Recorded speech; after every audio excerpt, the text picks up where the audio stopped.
Bonjour à toutes et à tous. Bienvenue dans ce webinaire intitulé Loups et rapaces, 50 ans de lutte pour leur conservation. Aujourd'hui, nous avançons dans ce nouveau cycle de webinaires inauguré le mois dernier par tout d'abord un regard rétrospectif sur la loi de 1976. Le webinaire d'aujourd'hui s'inscrit dans ce cadre de la célébration des 50 ans de la loi sur la protection de la nature, donc de 1976. C'est l'occasion de revenir sur le statut de la protection des espèces aujourd'hui avec deux exemples, l'exemple du loup et des rapaces. Je suis donc Cécile Tudobert, je suis chargée de mobilisation et de développement chez Humanité et Biodiversité. Et donc je vous remercie chaleureusement d'être présent aujourd'hui avec nous pour ce rendez-vous qui est mensuel et que vous pourrez revoir, reconsulter à partir de demain sur notre chaîne YouTube. Un petit mot sur notre association qui organise ces rencontres d'HB avec le soutien de l'Office français de la biodiversité, reconnu d'utilité publique et présidé par Sylvie Bénard à la suite de Bernard Chevassieux-Louis. Humanité et Biodiversité a pour mission de placer la biodiversité au cœur de nos sociétés. Nous menons à la fois des missions de sensibilisation à la préservation de la biodiversité, que ce soit auprès du grand public, des acteurs économiques et sociaux, qu'ils soient publics ou privés. Et nous menons en parallèle également des actions de plaidoyer auprès du gouvernement, des parlementaires et des élus locaux dans une volonté de dialogue. Nous partageons donc des publications qui sont donc scientifiquement sourcées pour mobiliser le plus grand nombre.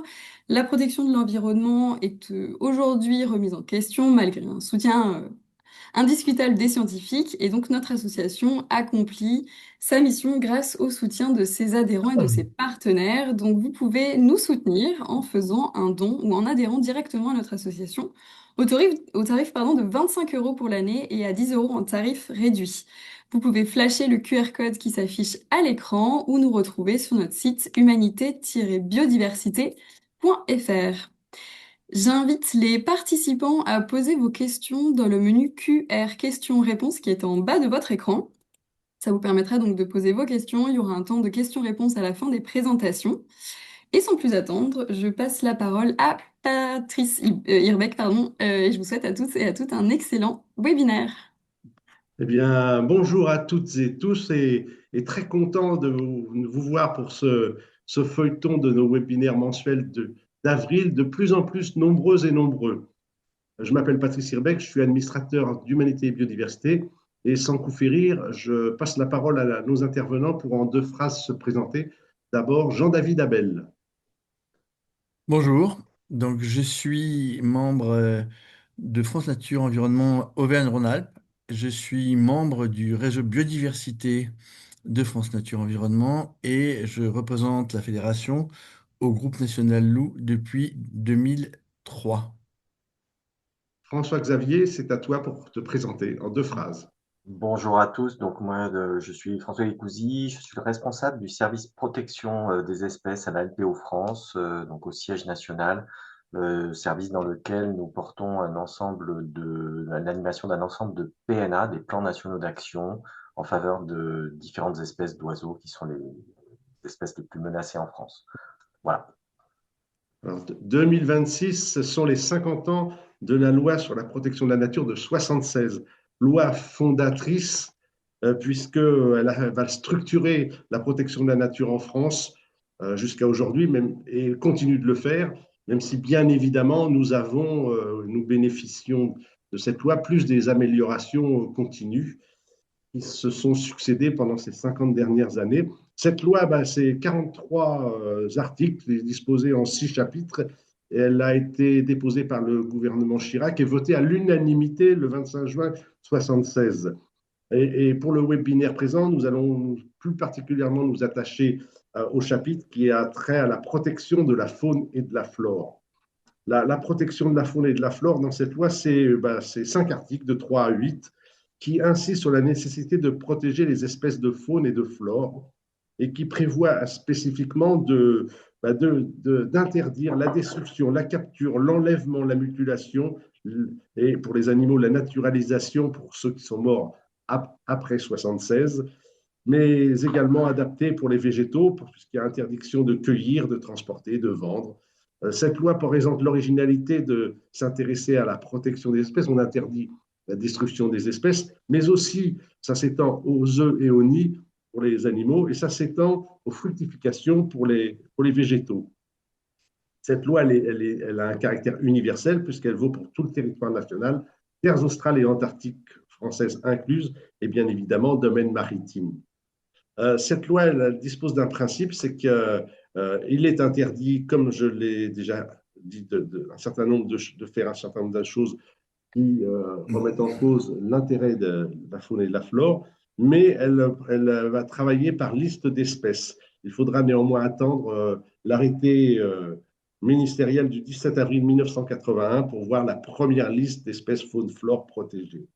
Cette loi, elle est en réalité venue suite à tout un changement, tout un basculement de l'opinion vis-à-vis de la flore et de la faune sauvage.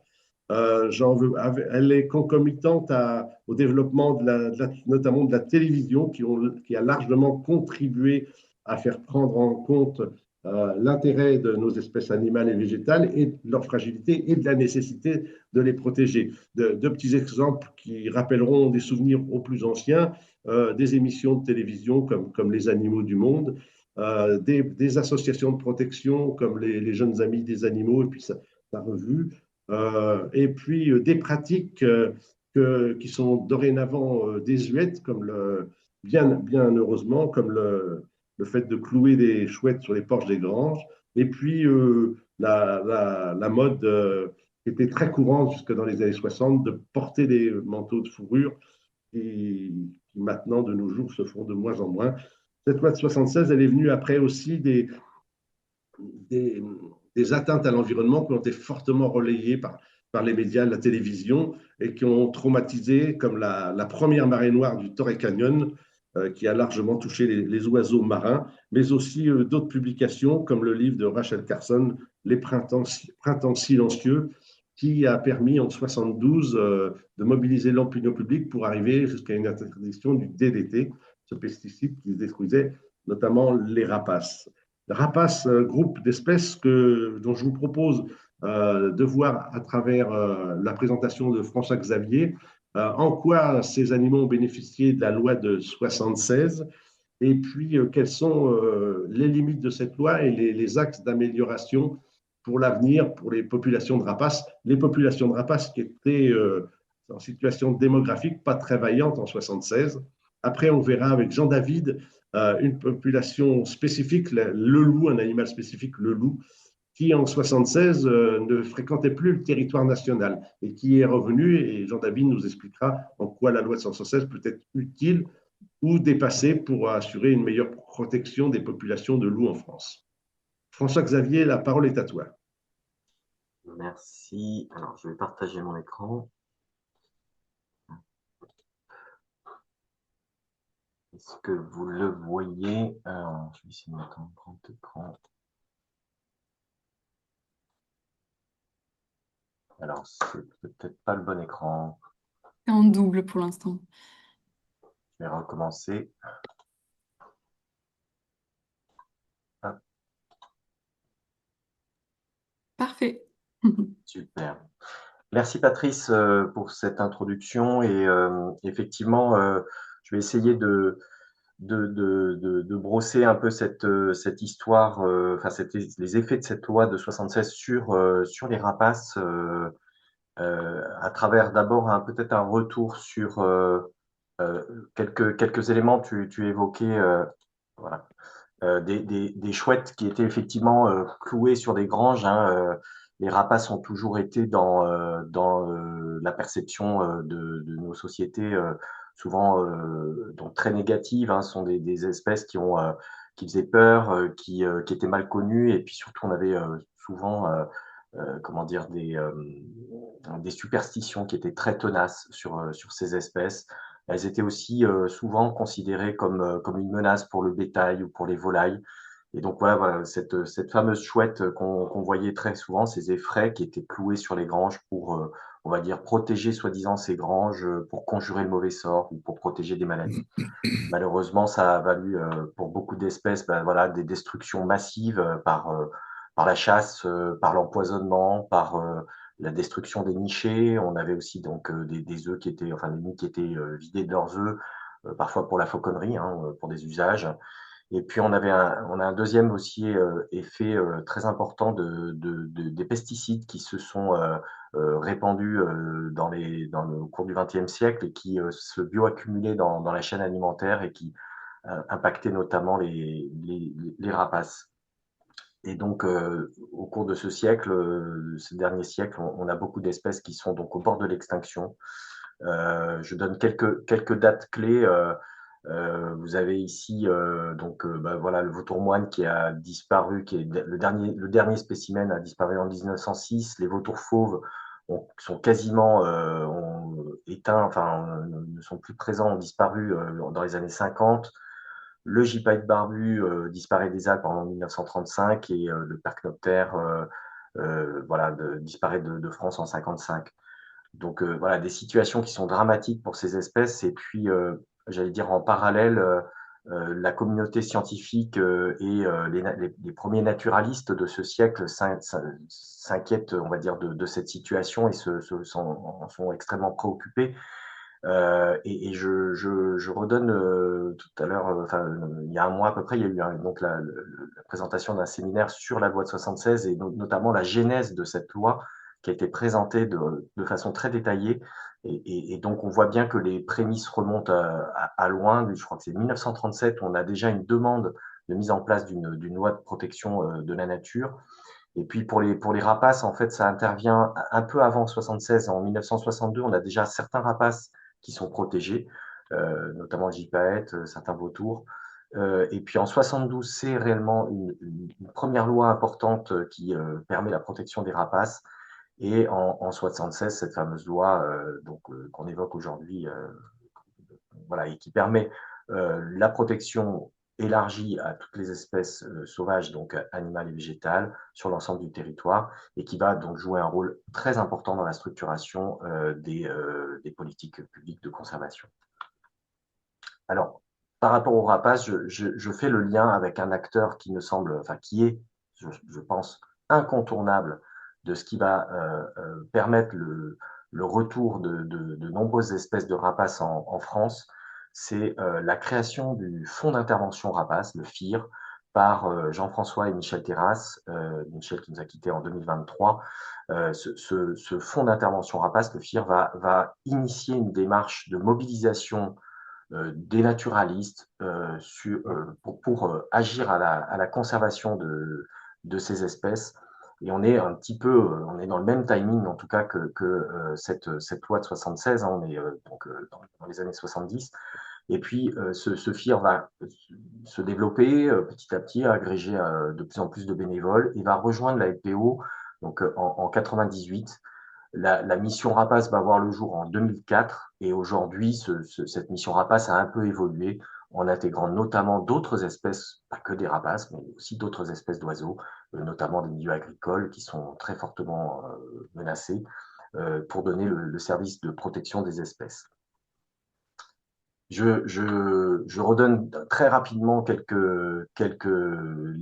missions principales du service. Donc,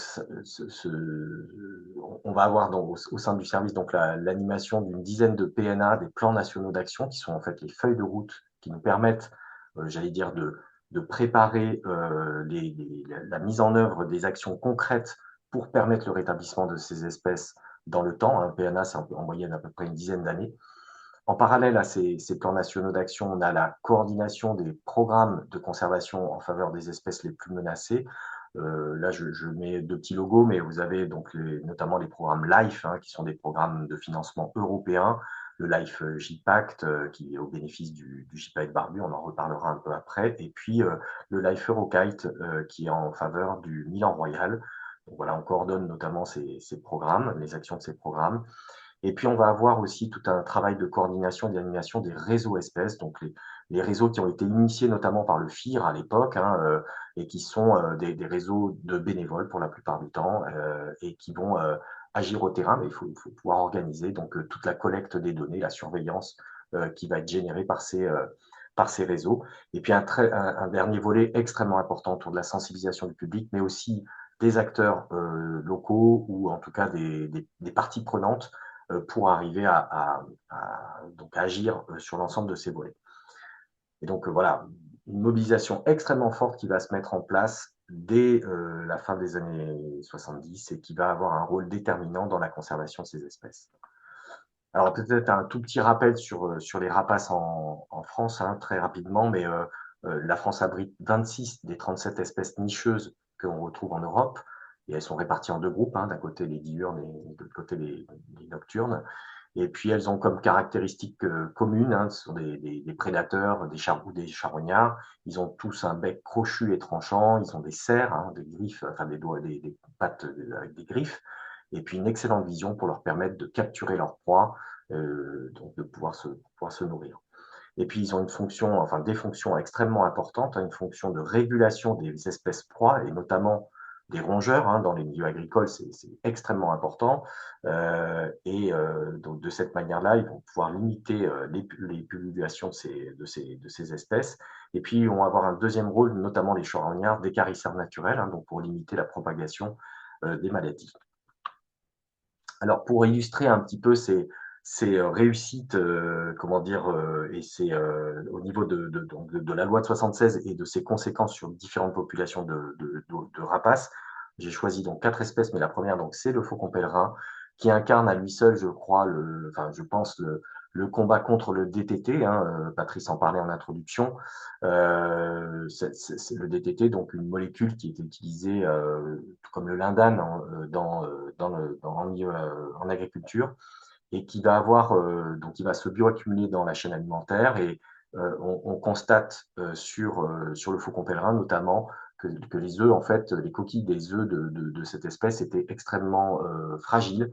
Et donc, en fait, au moment de l'incubation, au moment de la couvaison, les œufs étaient souvent écrasés et finalement, on avait une espèce qui n'arrivait plus à se reproduire. On a également d'autres pressions, hein, de désherbage, donc, puisque le faucon pèlerin fait partie aussi des espèces emblématiques en fauconnerie et malheureusement, beaucoup d'individus étaient de nichées étaient visitées et détruites. Et puis, on avait aussi du dérangement en période de reproduction, notamment de l'escalade ou du vol à voile qui pouvait perturber les couples en période de nidification.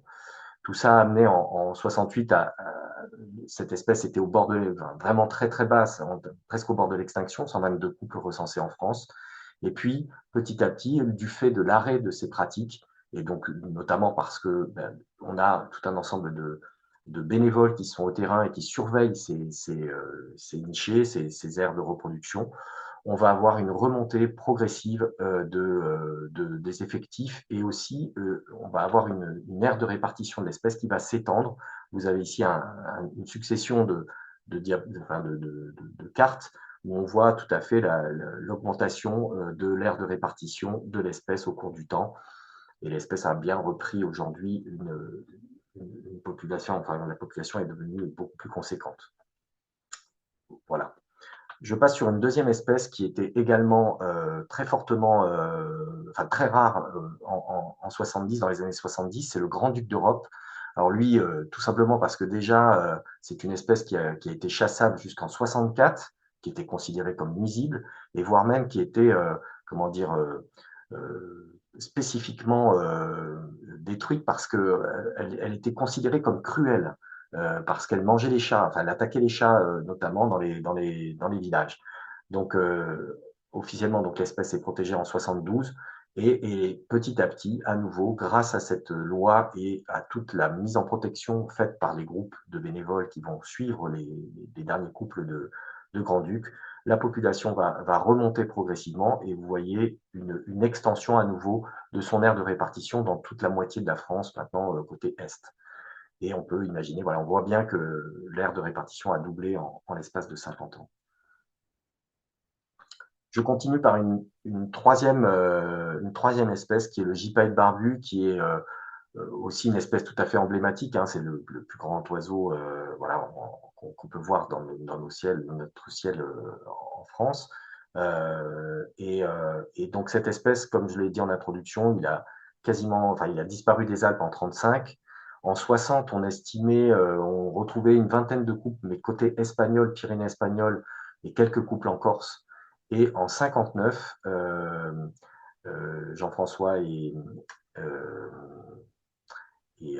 j'ai perdu son nom, Michel Terrasse retrouve un premier couple nicheur dans les Pyrénées.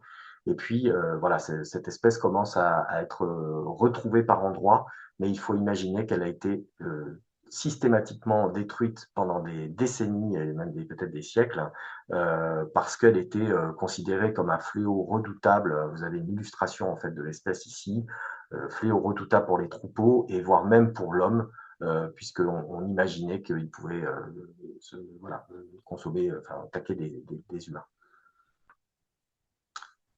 Et cette espèce, donc, dès 87, on va commencer à mettre en œuvre un certain nombre d'actions de réintroduction pour permettre son retour. Donc en 87 dans les Alpes, et puis en 2010, on a le premier plan national d'action qui va être mis en place, qui va durer une dizaine d'années.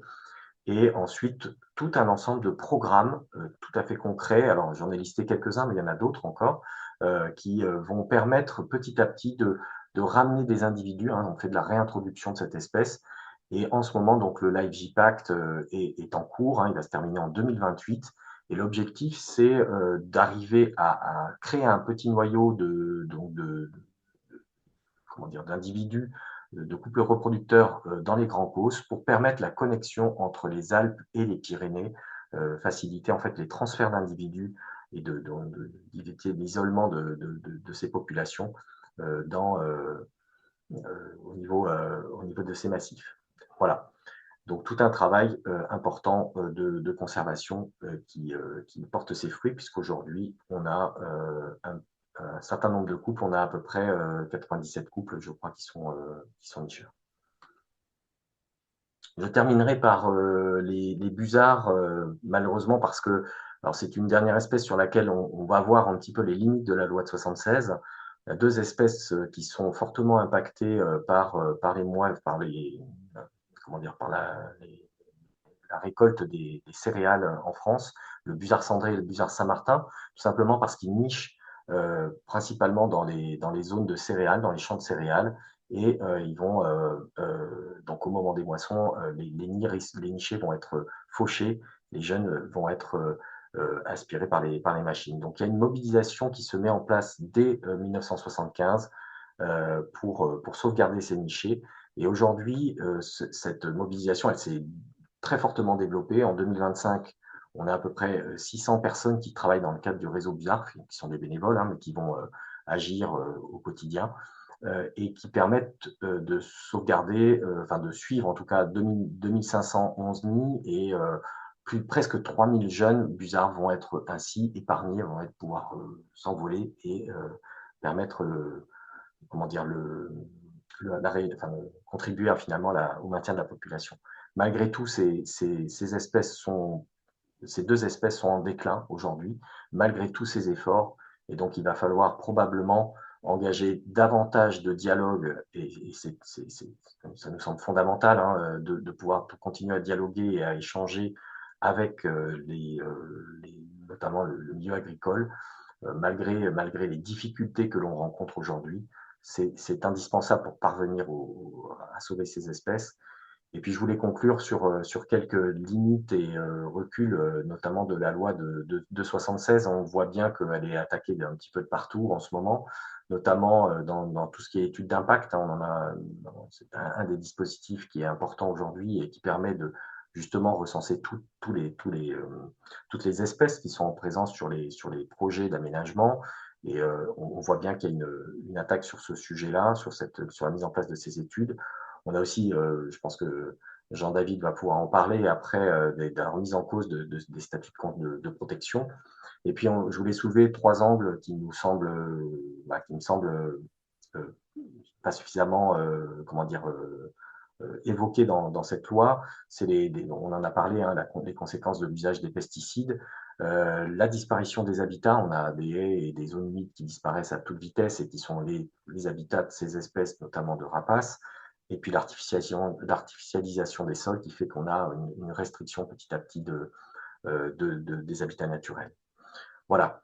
J'en ai terminé, j'ai essayé de faire court, en même temps pouvoir faire un tour d'horizon de cette loi de 76 et de ses effets sur les rapaces.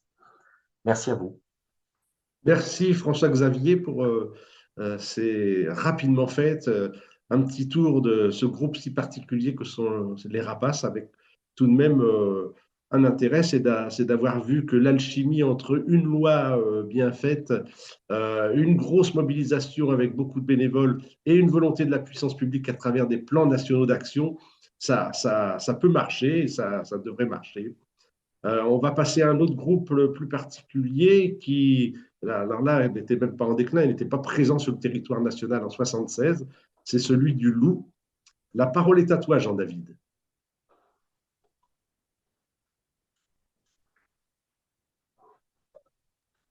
On Votre n'entend pas. micro est coupé, Jean-David.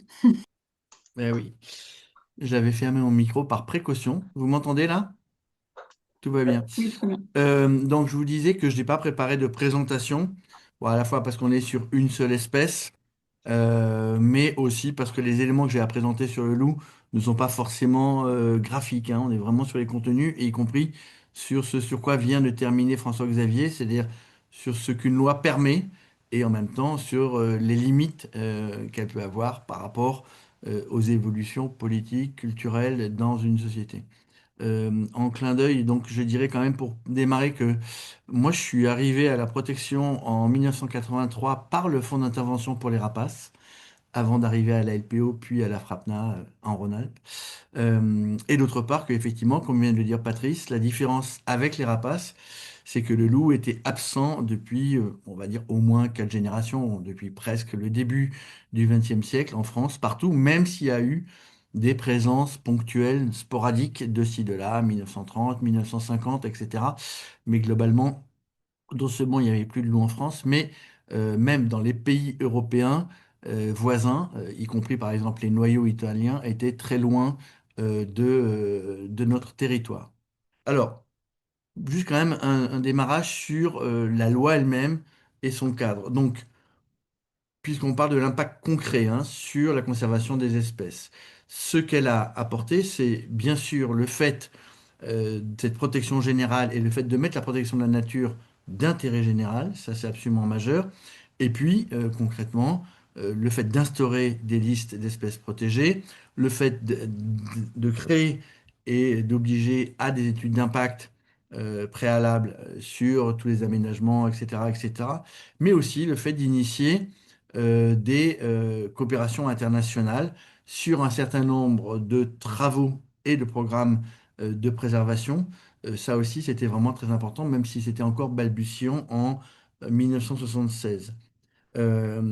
Donc, si vous voulez, quand on passe d'une situation dans laquelle des milliers d'espèces peuvent être détruites à tout va, sans aucun contrôle, sans aucun regard, sans aucun encadrement, qu'elles soient mineures, qu'elles soient proches de vous, dans les champs, dans les jardins, ou qu'elles soient dans des espaces un peu plus spécifiques, comme les montagnes, les littoraux, etc., eh bien, effectivement, on voit que déjà en quelques années, en quelques décennies derrière, un certain nombre d'espèces se reconstitue, se restaure, je dirais, tout naturellement, parce que, comme disait un collègue à nous en Rhône-Alpes, c'est quand on les tue pas, ils vivent.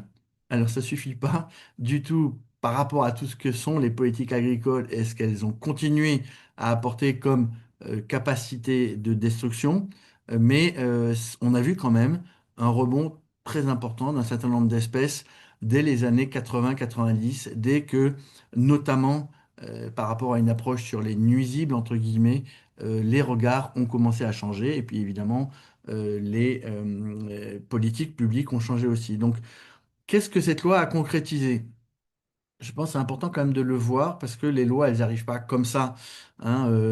Comme l'a dit tout à l'heure François-Xavier, il y a à la fois des données, des connaissances scientifiques, il y a à la fois des convergences politiques. Au niveau européen, il y avait déjà eu toute une série de réflexions et de sommets pour aller vers une prise en compte de la nature, des paysages depuis plusieurs décennies. Et puis, de manière différenciée, hein, dans les États de l'Ouest européen, ça s'est concrétisé par des lois nationales, comme chez nous en 1976. Mais c'est évidemment que avant, il y avait eu un cheminement des consciences, je pourrais dire, culturelles en tout cas, au niveau, on avait changé le regard par rapport à la nature, par rapport à un certain nombre d'espèces. Pas tout le monde, pas dans tous les milieux, pas dans tous les territoires, mais quand même globalement. Et d'ailleurs, ça s'est vu évidemment puisque cette évolution dans toutes les sociétés contemporaines européennes a permis à déboucher en France sur la loi de 76, mais au niveau international, dans notre espace à nous, par la Convention de Berne en 79 et la directive Habitat Faune Flore, ainsi que la directive Oiseaux, qui, ensemble, ont fini par faire un bouclier, on va dire, de protection bien emboîté, bien ajusté, qui a permis d'appuyer beaucoup à la fois de politiques publiques, mais aussi pour nous de contentieux juridiques quand les États ne suivaient pas ou n'appliquaient pas suffisamment rigoureusement un certain nombre de ces lois ou réglementations. Donc, ce que je veux dire d'abord dans cette première étape, c'est que on aboutit, c'est vraiment issu d'un cheminement complet des sociétés contemporaines. Et voilà, donc en soi, ça ne fait rien, mais comme ça arrive à un moment où ça met, je dirais, un clou pour dire on en est là et maintenant on va avoir un rapport différent aux espèces, on sait très bien que tout ne va pas changer du jour au lendemain, hein, dans la prise en compte des impacts sur les habitats, sur les espèces, etc. Mais déjà, on commence à créer un certain nombre d'outils qui permettent de protéger, de préserver, on va dire, concrètement, ces espèces. Alors, très concrètement, donc, on l'a déjà dit, euh, les études d'impact, hein, aujourd'hui, c'est 5 à 10 000 par an, même si, comme l'a dit François-Xavier, ça a régressé, et y compris, enfin, je ne vais pas revenir dans le détail sur les espèces protégées, mais on a des problèmes majeurs aujourd'hui avec le gouvernement par étapes successives. On a vu quand même un arrêt ou une baisse des destructions et des prélèvements sur de très nombreuses espèces. Ça a été vraiment fort. Et c'est là qu'on a vu la reconstitution d'un certain nombre d'entre elles. La création, bien sûr, et la multiplication d'un grand nombre de plans nationaux d'action, dont certains, un grand nombre d'ailleurs, euh, concernent plusieurs espèces, voire de très nombreuses espèces. Si on prend un des derniers avec le plan national d'action pour les pollinisateurs. Voilà. Et puis aussi la création des réserves naturelles. L'outil, enfin la notion préexistait, mais la création juridique des réserves a été faite en 76 et aujourd'hui on a plus de 370 réserves en France, de toute taille évidemment, hein, adaptées au milieu qu'elles protègent, mais c'est effectivement des réservoirs de biodiversité très très importants. Et en même temps, il y a eu aussi la création des arrêtés de biotopes qui sont là très ponctuels, mais qui permettent à un autre niveau de faire de la protection utile et efficace aussi. Et puis globalement, cette loi a permis d'initier un travail d'amélioration des connaissances, de lancement d'inventaire, de suivi d'espèces, bien plus, incomparable par rapport à ce qui existait avant. Ça a été fait en très très grande partie par nos associations, mais pas seulement. Il y a eu des programmes scientifiques aussi, etc.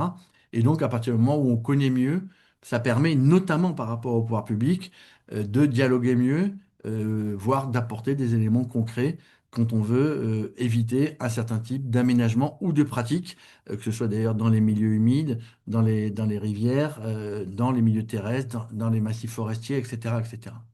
Alors, le loup maintenant.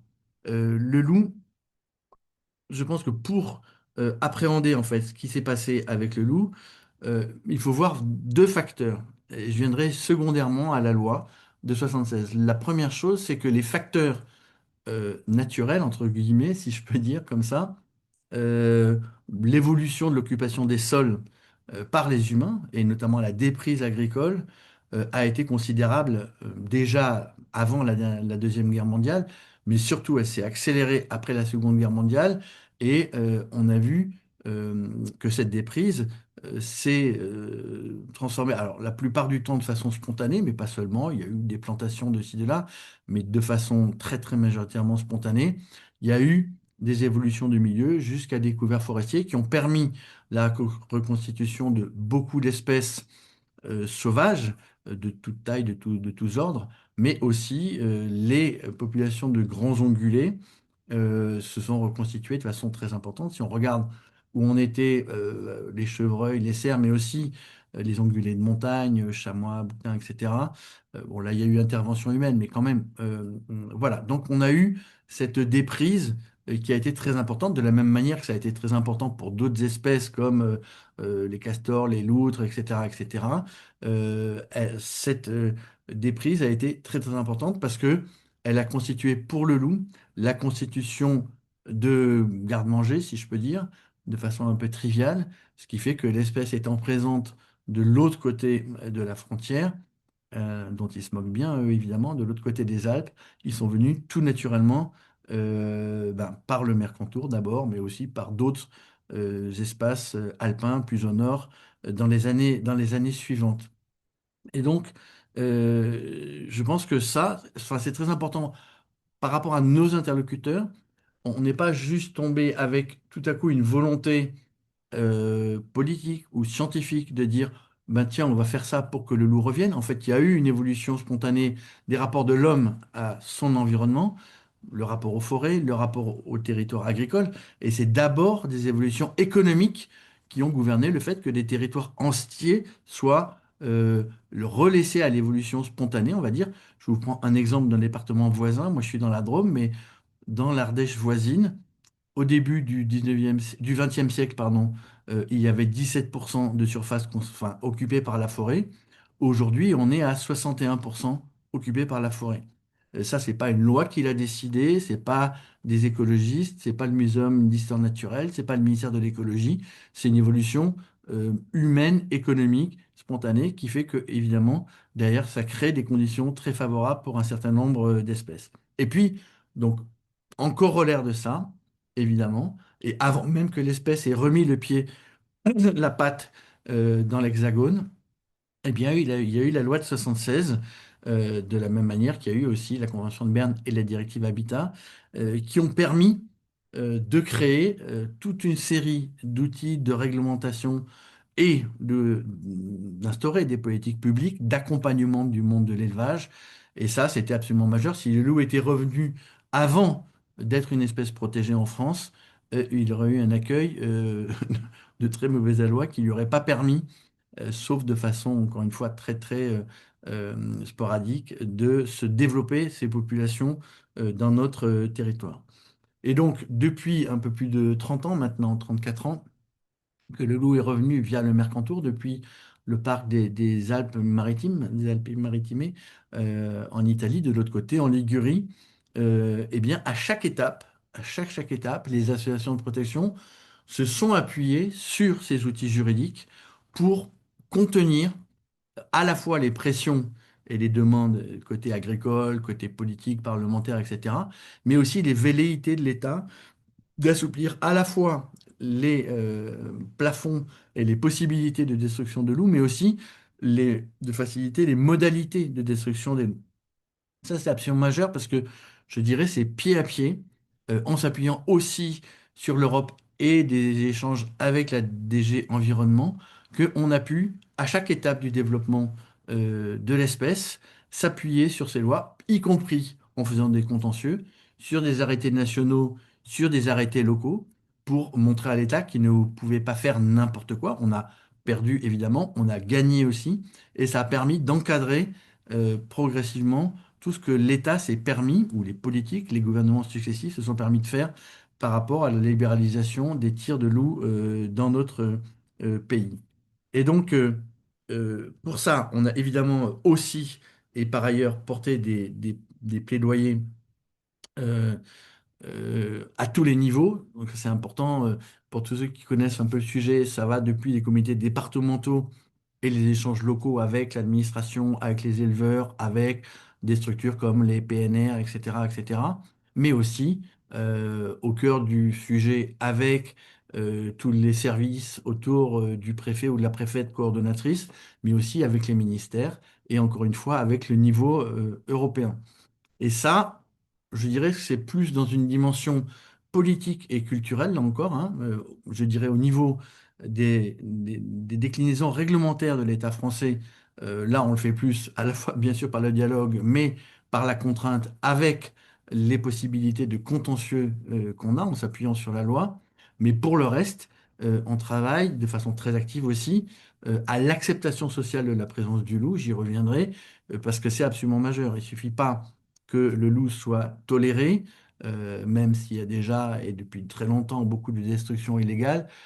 Nous, ce qu'on vise, c'est une population non seulement viable, mais avec laquelle il puisse y avoir une coexistence ordinaire, on ne va pas dire apaisée parce que ça ne veut pas dire grand-chose avec cette espèce, mais qui soit en tout cas moins l'occasion de conflits techniques ou de conflits de représentation entre les humains à propos de la présence de cette espèce. Donc, euh, les loups se sont développés en France. Alors, non, d'abord, au niveau européen, on était parti d'un niveau où il y avait, je ne parle pas de la péninsule ibérique, mais quelque chose autour de quelques milliers à peine de loups à la fin des années 70, en comptant l'Est européen, évidemment, hein. Et on est aujourd'hui, dans l'espace concerné par l'Union européenne, l'estimation est autour de 22 000, mais un peu au-dessus même, de 22 000 individus, avec des pays comme l'Allemagne, où le développement a été spectaculaire et encore plus rapide que en France. Pendant longtemps aussi, ces loups, chez nous, étaient issus de la population italienne, enfin, on va dire depuis pratiquement 30 ans. Et puis, depuis 2 ans, on a des loups qui viennent de l'Est européen, à travers l'Allemagne, la Tchéquie, etc. Et donc, qui apportent aussi des différences génétiques qui peuvent être importantes pour le futur de la population, pour sa résilience future. Et ça, c'est des choses que les scientifiques, que nous-mêmes, on regarde de très près, mais que les scientifiques regardent de très près aussi. C'était quelque chose qui n'était pas forcément attendu si tôt, et puis qui est arrivé encore une fois, via l'Allemagne depuis 2 ans.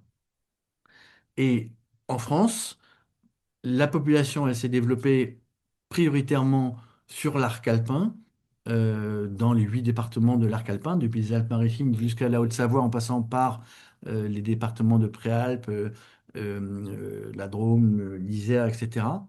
Mais en fait, elle a été depuis au moins une dizaine d'années contingentée géographiquement par l'État qui, sans le dire, a autorisé beaucoup de destruction d'individus en dispersion ou en recherche d'installation, plus au nord ou plus à l'ouest. Et on a eu des dizaines et des dizaines d'individus qui ont été tués dans au moins une trentaine de départements hors de l'arc alpin.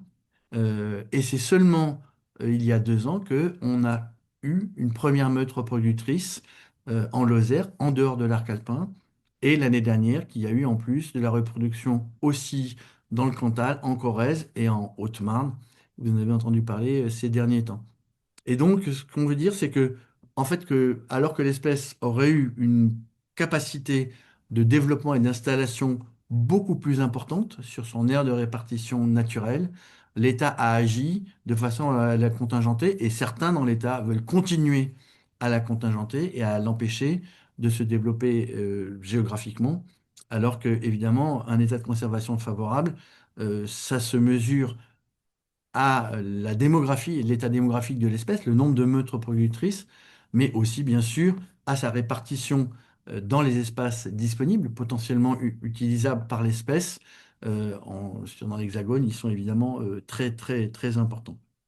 Donc, euh, tout ça pour dire qu'il y a encore beaucoup, beaucoup de chemin, euh, d'une part pour que effectivement ces têtes de pont ou d'autres puissent se développer en dehors de l'arc alpin dans notre pays, mais surtout pour que l'accueillissement puisse se passer de façon différente. Enfin, évidemment qu'aujourd'hui, ça se passe déjà moins mal qu'il y a 30 ans, mais on pense que c'est à l'échelle de générations, encore une fois, symboliquement et culturellement, que les choses pourront avancer. Et on voit qu'il y a des signes qui vont déjà dans ce sens-là, un peu à rebours de ce que font les États et les politiques qui font beaucoup de démagogie avec cette espèce et ouais, j'y reviendrai tout à l'heure, en facilitant encore une fois, après le déclassement, les possibilités de destruction. Mais ce qu'on doit surtout observer, c'est que, observer, nous, ce dont on doit tenir compte, c'est que, alors que pour d'autres espèces, je citais tout à l'heure le castor et la loutre, il y a bien sûr parfois des petits problèmes ponctuels, des petits conflits ponctuels qui peuvent être bien gérés ou mal gérés d'ailleurs par par les usagers locaux, par les collectivités, par les OFB départementales, etc. Mais on reste quand même sur des conflits mineurs. C'est vrai pour d'autres espèces, à part peut-être le cormoran. Mais le loup, objectivement, d'une part, est plus compliqué à vivre, à coexister réellement, hein. C'est-à-dire que ce qu'il occasionne en matière d'intensité de travail, de changement des pratiques d'élevage est vraiment important. Parce qu'il génère aussi donc des confrontations qui ne sont pas que techniques, mais aussi symboliques, hein. Encore une fois, on est dans la représentation des gens qui, on va dire, des générations dans les années 50 pouvaient être opposées à la présence d'éperviers, de busards, raconter des bêtises sur les rapaces. Aujourd'hui, depuis des décennies, ces espèces ne posent plus de problème. Par contre, sur le loup, on voit que des gens qui, effectivement, étaient habitués depuis plusieurs générations à ne plus vivre avec la contrainte que représente le loup, eh bien, sont effectivement... enfin, on voit qu'on a des problèmes avancés. Alors que, et je finirai avec le fait que le changement de statut qui est intervenu l'année dernière dit deux choses à la fois. D'une part, que l'espèce se porte mieux. C'est clair, même si la décision de l'année dernière était très politique, très politicienne et très prématurée du point de vue des scientifiques, mais ça dit quand même que, comme je vous l'ai dit, au niveau européen comme au niveau français, les populations se sont développées à des façons, elles ont une certaine résilience et une certaine robustesse, mais que d'autre part, évidemment, son acceptation est loin d'être gagnée et qu'on voit que le monde politique, notamment, peut faire beaucoup de démagogie et prendre des décisions et obtenir des réglementations contraires ou défavorables à la présence de l'espèce. Même si on a des signaux, d'une part, par des dialogues avec certains acteurs agricoles, qui peuvent être la Confédération paysanne, qui peuvent être des syndicats départementaux, qui peuvent être bien sûr des choses qui se passent dans les parcs naturels régionaux avec des dialogues territoriaux assez intéressants, et surtout peut-être avec le fait que des jeunes éleveurs, éleveuses s'installent dans des secteurs où le loup est présent depuis des décennies, ce qui est plutôt bon signe par rapport à des choses qui étaient redoutées il y a encore quelques années, quoi.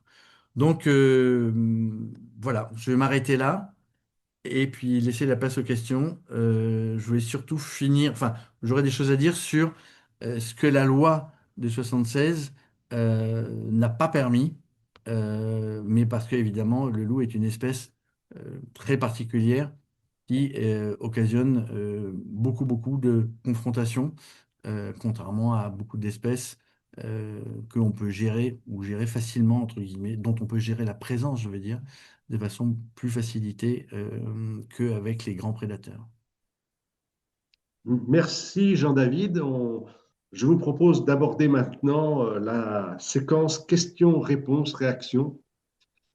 Célestine, c'est à toi si tu as pu faire une synthèse des questions envoyées. Oui, oui, oui, on a déjà reçu de nombreuses questions. Je vais commencer avec une question de Eve qui nous demande comment réintroduit-on une espèce et d'où viennent les individus réintroduits? On va laisser la parole à François-Xavier. Oui. Oui, alors sur la réintroduction, bah, alors, effectivement, déjà, faut pouvoir réintroduire. Donc, il y a effectivement des réseaux. Alors, je pense j'en ai parlé tout à l'heure, hein, du gypaète barbu.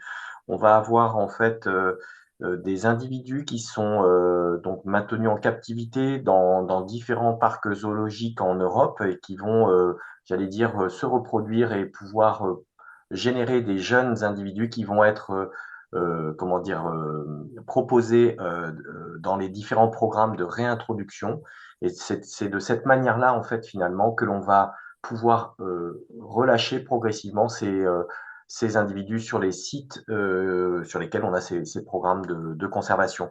C'est toute une technique, hein, c'est tout un travail très particulier. Il y a donc, par exemple, dans les Grands Causses, à partir de, je crois, vers le 13 mai, on aura deux jeunes gypaètes qui vont arriver, qui vont être installés dans des espaces dans lesquels ils vont se préparer à partir, en fait, à partir par eux-mêmes, en fait, puisqu'on ne va pas relâcher directement ces oiseaux en milieu naturel.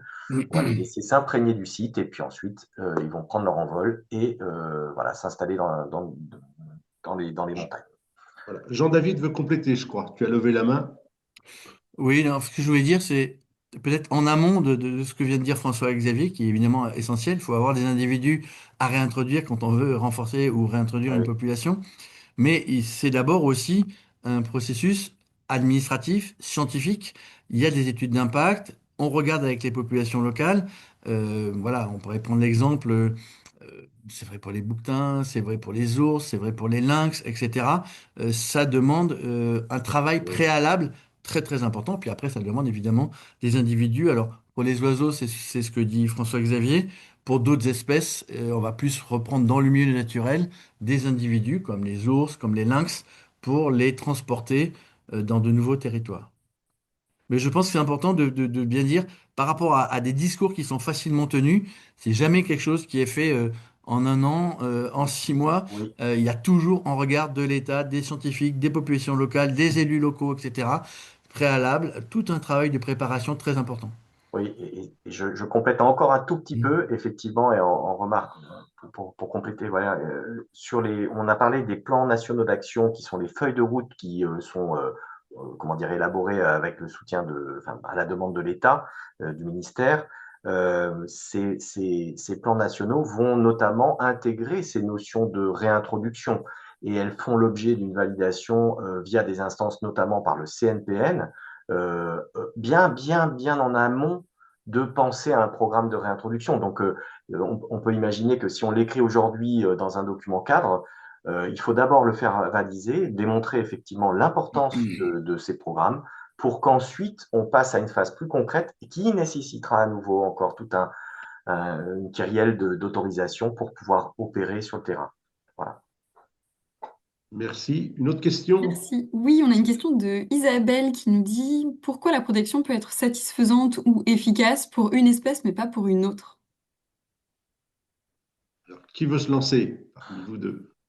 Ben, la question est vaste, hein. Moi, je veux bien dire, enfin, d'une part, parce qu'une espèce peut être protégée, mais elle peut être complètement fragilisée, voire détruite, hein. Si on prend des insectes par des pratiques agricoles qui ne sont pas modifiées, hein. Pourtant, la protection existe depuis des décennies, et pourtant, des pesticides continuent, ou des arasements, enfin, des changements de milieu, etc., etc. Donc, voilà, indépendamment de la protection, des espèces peuvent être impactées par des pratiques humaines. Et puis après, l'exemple qu'on a vu, là, si je peux prendre deux exemples, deux extrêmes, le faucon pèlerin, il embêtait personne. Et à partir du moment où il a été protégé, où il n'y a plus de lindane, où ses coquilles ont été moins fragiles, etc., etc., on a vu la progression spectaculaire.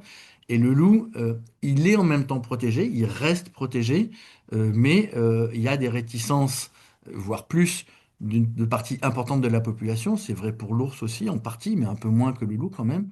Voilà, donc chaque espèce, vu les interactions qu'elle peut avoir avec les activités de l'espèce humaine, elle peut générer ou pas plus ou moins de réticence. Et c'est là que je pense le rôle des associations de protection est très très très important. On est des médiateurs, des pédagogues, etc. François-Xavier?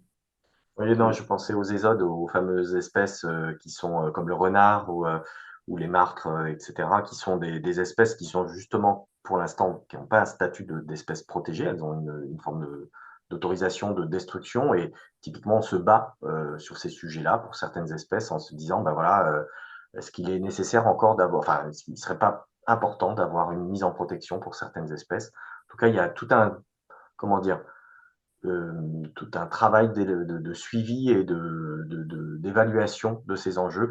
Il y a des espèces qui posent problème. On pense aux cormorans qui peuvent impacter comment dire, des piscicultures. Donc, une demande est-ce qu'on doit déclasser, est-ce qu'on doit sortir cette espèce de son statut de protection pour qu'on puisse mieux contrôler.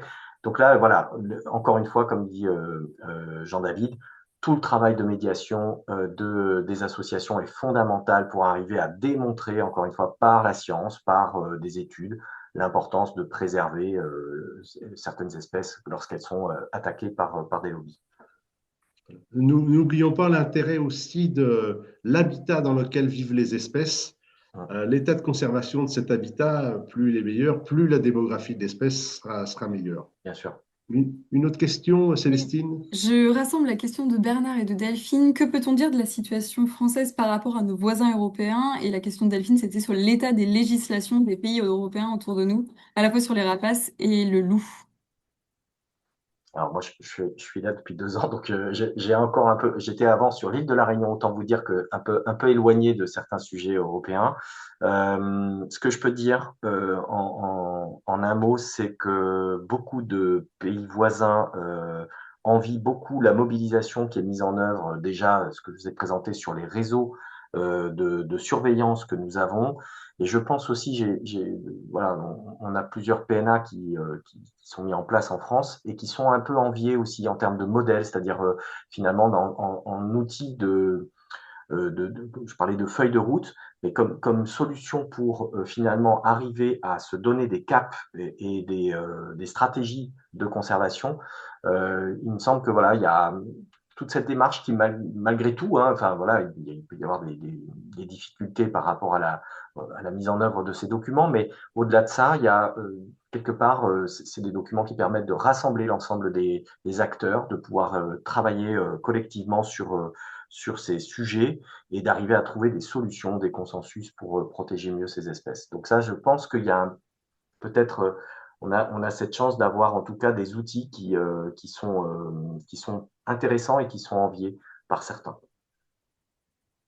Ah, Jean-David, je ne sais pas si tu... Moi, je dirais que tout ce que tu dis est vrai.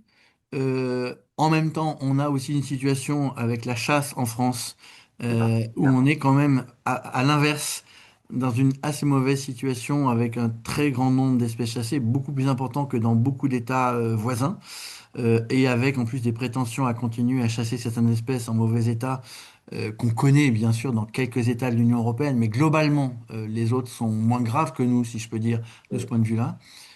Et puis aussi, il faut voir qu'il y a une vraie différence au niveau européen entre les États à structure fédérale ou régionale, comme l'Espagne, l'Italie, Ouais, l'Allemagne et ouais, nous, parce qu'il peut y avoir aussi des différences à l'intérieur même de ces États, avec des endroits, clairement. entre guillemets, très avancés, très en pointe en matière de politique de protection, et d'autres beaucoup moins. Ouais, Voilà, une pour disparition. dire vite. N'oublions pas non plus, comme l'a précisé Jean-David dans son intervention, que nous avons des accords internationaux où la majorité des États émargent.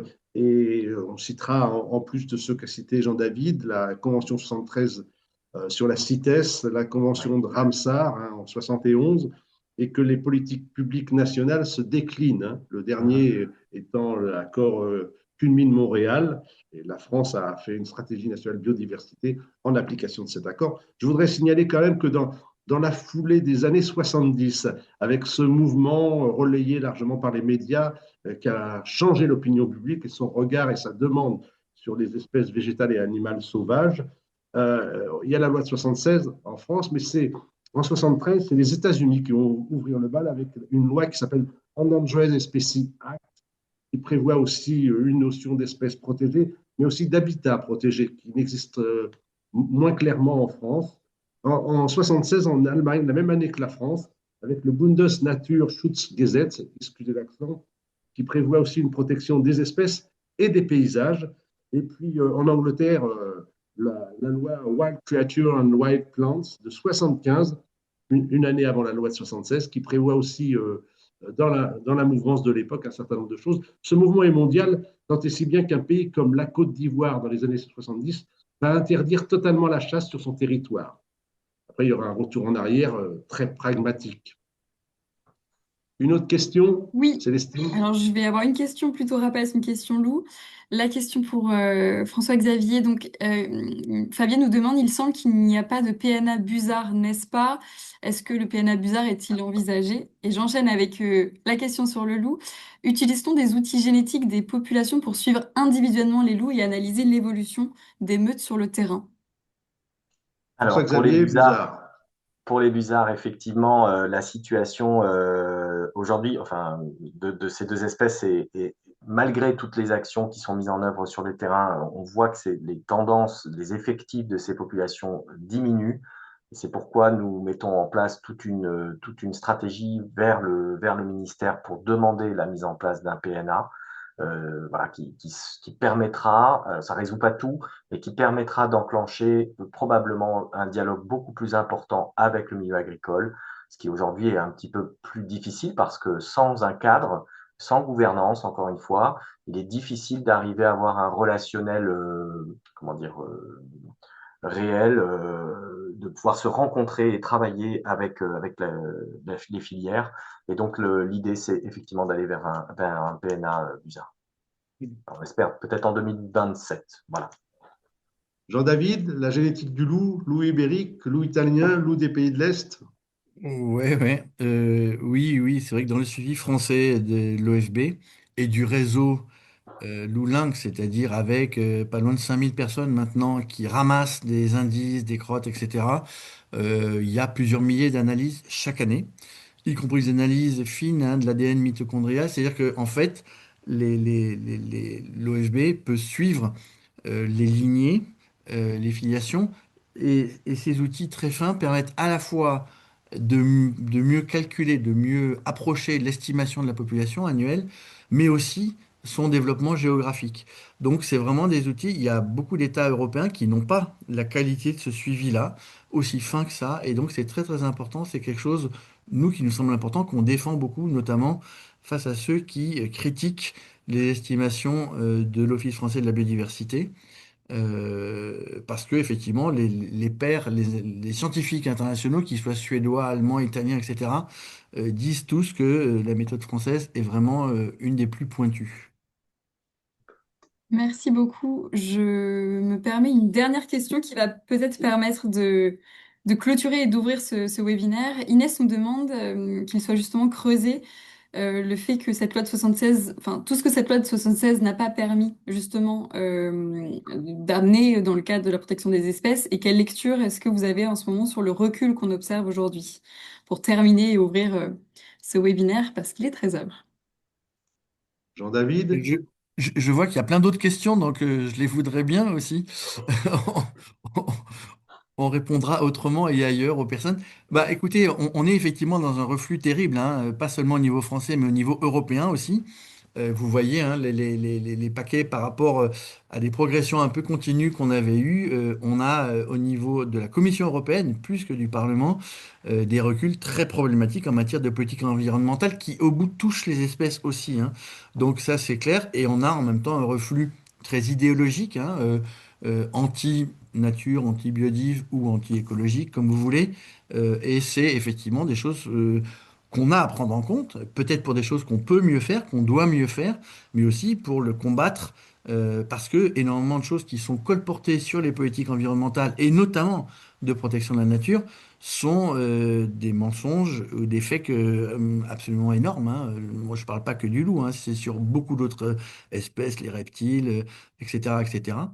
Et donc, c'est très problématique. Donc, je pense que on a, nous, à travailler de façon très solidaire, coopérative entre nous en France, ce qu'on fait déjà, à mon avis, très bien, mais aussi avec d'autres acteurs au niveau européen, le Bureau européen de l'environnement, BirdLife, le WWF Europe, etc.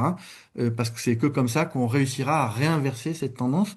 Mais très concrètement, pour finir juste sur la loi, ce qu'il faut comprendre, c'est que quand vous avez une loi qui protège l'environnement, les milieux, les habitats, etc., et les espèces, mais que de l'autre côté, vous avez des politiques agricoles qui défoncent ces mêmes milieux, espèces, etc., eh bien, ça se met pas, ça ne s'aligne pas en 3 ans, ni même en 10 ans, et c'est un travail de très long terme, hein, à chaque refonte de la politique agricole commune, etc., etc. Donc, faut voir qu'on est dans ces contradictions, dans ces rapports de force, et malheureusement, aujourd'hui, et façon encore plus forte ces dernières années, les politiques donnent la prééminence aux intérêts économiques, hein, qui soient d'ailleurs sur l'économie en général, mais plus particulièrement sur l'agriculture. Vous l'avez vu avec ce qui a pu se passer autour de l'Office français de la biodiversité. C'est absolument navrant, enfin, et même ça met en colère hein, par rapport à des choses qui étaient encore relativement fragiles, mais qui ne demandaient qu'à pouvoir être développées. On est effectivement dans une régression et dans un manque de portage politique de trop de responsables politiques de tous bords.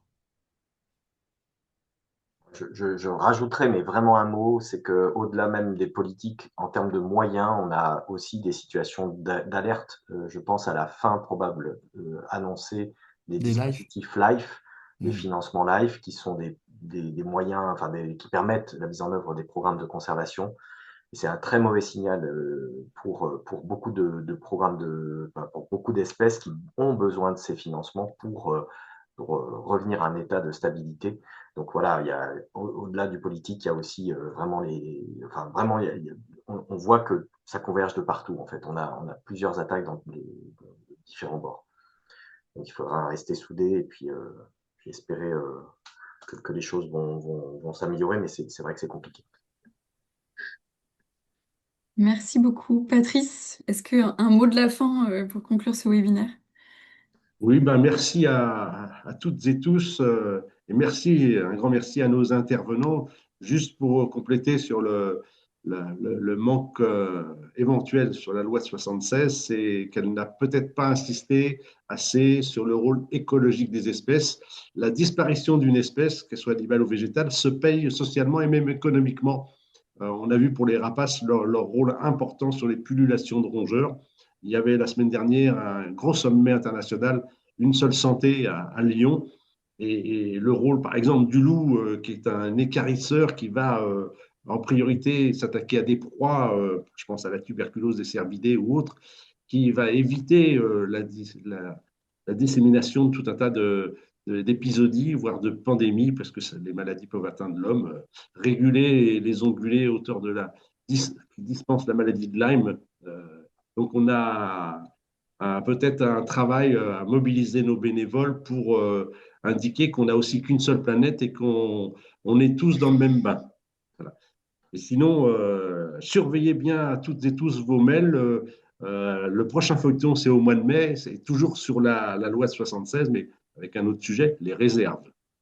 Exactement. Bah, merci à tous les intervenants et à nos participants pour vos questions et pour les présentations.